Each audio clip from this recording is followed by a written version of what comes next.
So hey there, and welcome to Doing Things Dan's Way. So today I have an epic battle between two bikes. This is the DYU C3. This bike cost $330 before rebates or discounts. This over here is the A1F Pro, also by DYU. This one is about $399. And of course, we can use a coupon code to get the price down on that as well. So what is the difference between these two bikes besides the $70 more you get for this one? Now, right off the top, as you look, you might see this one is smaller than this guy here. But if you're considering these two bikes and whether the $70 is different, this is the video for you. What I'm going to do today is I'm going to go through at least 20 to 25 different features, impressions, ideas about these bikes, and score them. And we're going to see which one of these two has the higher score in the end. Because just because this bike is cheaper doesn't mean it doesn't have some good features that this bike doesn't have. And of course, vice versa. So if you're interested in that, don't go away. This is Doing Things Dan's Way.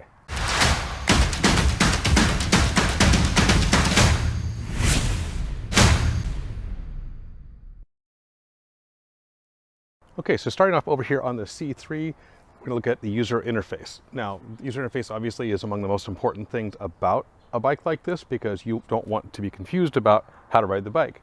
This one here has a very simple on-off switch. You just press on and you press off, and you get this nice little display here that pops up. Now, what this is showing right now is there's 3 bars out of 4. I've been riding around, so we're at 3 bars. And as you ride, you'll see this go from 4 to 3 to 2 to 1. Here in the C3, the on-off control here is a simple on and off switch, and therefore there is no auto off. And I have found myself leaving this thing turned on before, but I've also left it on for a couple of days and came back and I was still seeing it 4 bars. And so just because it's on and you've forgotten to, and you've left it on, doesn't really mean that this big old battery actually drains that quickly at all. So not a big deal. It's just something you have to remember to actually turn it off. Now the control for this one, as far as acceleration, I'll turn it off. It is a throttle type control. So as you want more power, you can throttle it. And then it also, of course, is tracking how quickly you're pedaling and adding power as you pedal.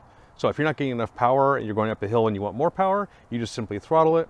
Or if you just hop on the bike and don't want to pedal, again, you just throttle it like a motorcycle. It's really, really just obvious to ride a bike like this. And so the control here really, really is slick and simple, and I like it.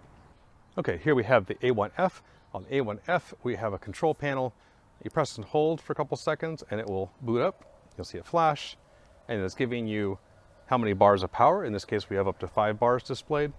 And we have a mode for low, medium, and high boost. So you can just adjust the boost with the plus and minus keys. Now this control definitely gives you a little bit more information. You can tell what the boost range is, and the fact that you can adjust it is certainly nicer than the C3. So I'll give the point to the A1F for the control panel. Now on the other side here, we have a thumb switch, which if I press on that, it's gonna go. It's the same thing, that same idea as the throttle. But in this case, the thumb switch is just over here. So if you're going to go on a long ride, I found that the thumb switch is not nearly as comfortable as just being able to twist the throttle on the C3. So I'll definitely give the point to the C3 for the throttle control. If we look at hand grips and hand grip comfort though, these ones have these nice paddles. So if you're putting weight by leaning forward on the bike at all, these are certainly more comfortable for a longer ride. So in this case, I'll give the hand grips the point to the A1F. Now this one does have a nice reflector and moving down an adjustable handlebar angle. So you can open this up and you can adjust the handlebar and really specifically where the grips are for the brakes. These both have a simple bell, just to alert people that you're coming. Now on the back side, we have front brake and rear brake. And we'll talk about lights in a minute, but these also control the lights as you apply the brakes. Now again, here we have the bell, so that's the same. We also have adjustable handlebar where we can release the latch here and we can adjust the angle of the handlebars to the brake grip. So that's identical between the two, so no extra points there. On the front, of course, we have the front brake and the rear brake in the same way. And again, when we apply the brakes, it does kill power. Now, in both of these bikes, you've probably seen that I have bike lights. These lights are in addition to the light that comes on the bike. The onboard bike light is a fine bare minimum light. But if you're going to be on trails or you want to have, to really light up the road, you're really going to need an external light like this. I'll put links below to a couple different ones that I've used here. This is a real high power one, and the other one on the C3 is just a lower power one. One more point about the control on the A1F that I like is that it does have an auto power off after 10 minutes. So you can leave this on and walk away from it and it will shut off completely. I really appreciate that, as well as the extra brightness of the LEDs. So I'm definitely giving the point to the A1F here for the controls. Now, something about the A1F here that the C3 doesn't have is an adjustable height on the handlebars. We can go really, really low and we can go to there. We have 15 centimeters of range here. Okay, so here on the C3, the front handlebars don't have a height adjustability, but they do have the wiring all loomed down inside the tube. And so if we fold this down by pushing on it here and allowing it to fold, you can see we have very good cable management. On the A1F here, I have the option of dropping down the handlebars, and these drop down just like so. And it is very similar on the C3. The difference being, in this case, the cable is actually on the outside of the handlebar tube because we have this height adjustability feature built in. So you do have a little bit more of a cable hanging out here that you kind of have to manage as you drop it down. So definitely give the point to the C3 for its integration of the wires inside. So looking here at the C3 at the lower end of the front, we do have a headlamp, and that's turned on by pressing and holding the button up front, and it gives us a light. So here in the C3, we have a 14-inch tire on a cast aluminum, I believe, wheel, and standard disc brakes that are the same between both of them. And so the only real difference here is the size of the tire. Now looking at the front here of the A1F, we have a headlamp similar to the one we had on the C3. Press and hold a button up here to turn the light on. In this case, we have 16-inch wheels. So for the size of the wheels, we definitely give the A1F the point there. We have the same size disc brakes, but we do have the advantage as well on this bike that because the tires are bigger, the height off the ground of the disc is higher, and so they're a little bit less likely to damage the disc by running into a rock or a curb. So again, I'll give the point to the A1F Pro here. So both these bikes have standard disc brakes that are cable actuated to enable both front and rear. And so there's no points there because they're basically identical. So moving back down the bike here, the main body here on the C3 has all the batteries and the controller buried inside it. And the C3 here has a nice plastic cover for all the wires that are coming down and making contact with the controller down here.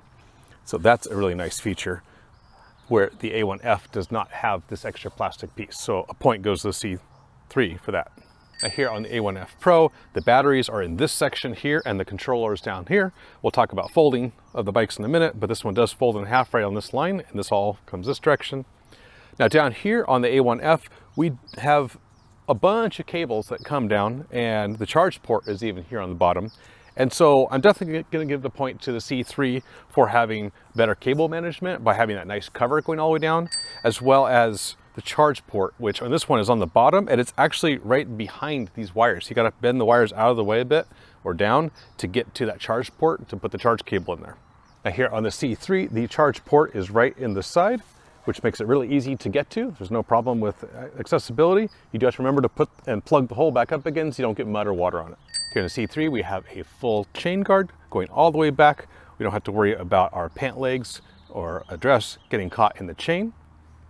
Okay, so here on the A1F Pro, as far as a chain guard, we do have a raised plastic lip that guards the chain as it goes around the sprocket here, but there is no protection further back, so it is theoretically possible for a dress or a pant leg to get caught in the chain.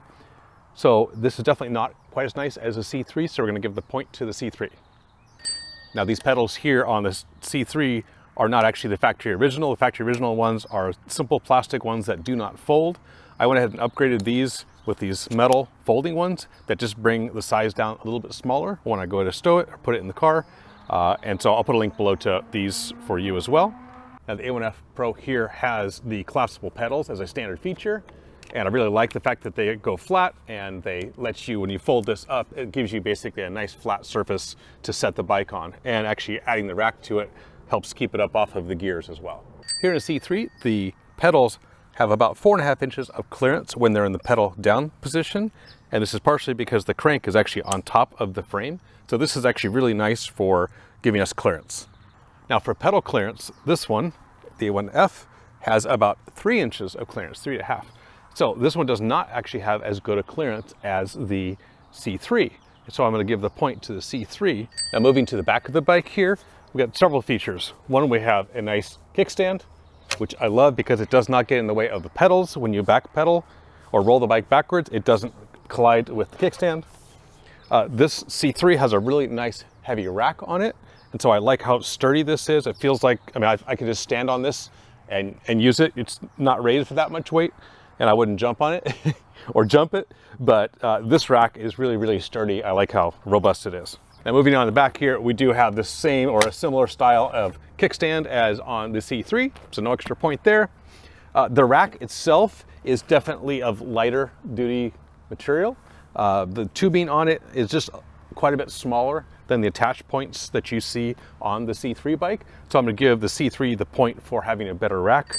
Now here on this A1F Pro, you might have noticed this basket. Now this basket is not a standard feature. It is something that I bought on Amazon. I'll put a link down below to it. I love this rack.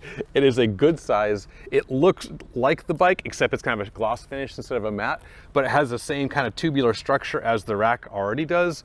And so it feels sturdy. I have no problem picking the bike up by the rack. And so this, for me, was a must-have. I can put my helmet in there. I can put some groceries in there, or whatever else. I got a bike lock in here and an extra light. The charger's in here. So this is a great feature. I would definitely get that. Has nothing to do with this review, but anyway, I like it. Now both of these bikes have the same rear brakes and they're cable driven.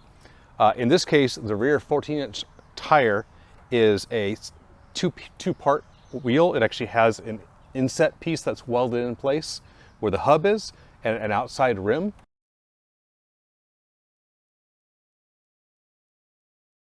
Now here on the back of the C3 on the right side, we talk a bit about the gear ratio. So the gear ratio on the C3 here is 38 teeth in the front and 12 in the back. And that ratio on 14-inch tires gives us 11.6 feet per rotation of the crank.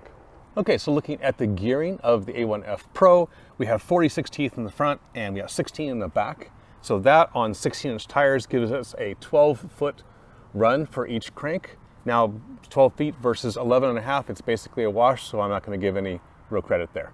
Okay, and one last feature on the back of the bike here on the C3, you apply the brakes and the light does flash. So there actually is a connection between the brakes on front or rear brake will flash the rear light for you. And that's kind of a cool feature. Okay, so if we look at the light on the A1F Pro, in this case, it's just a battery-powered, simple rear light. So you turn it on, press once, and we get a solid light. Press it again, and we get a flashing light. Press it again, it turns off. It has no connection to the brakes at all, and so it's just always on. And so when you arrive somewhere, you'll have to remember to shut it off. And so that's the one downfall I would say from it. It's not activated by brakes, and especially with this rack on now, it is a little bit harder to see it. So I'll give the point definitely to the C3 for the rear light. Okay, I have a couple more points of comparison here.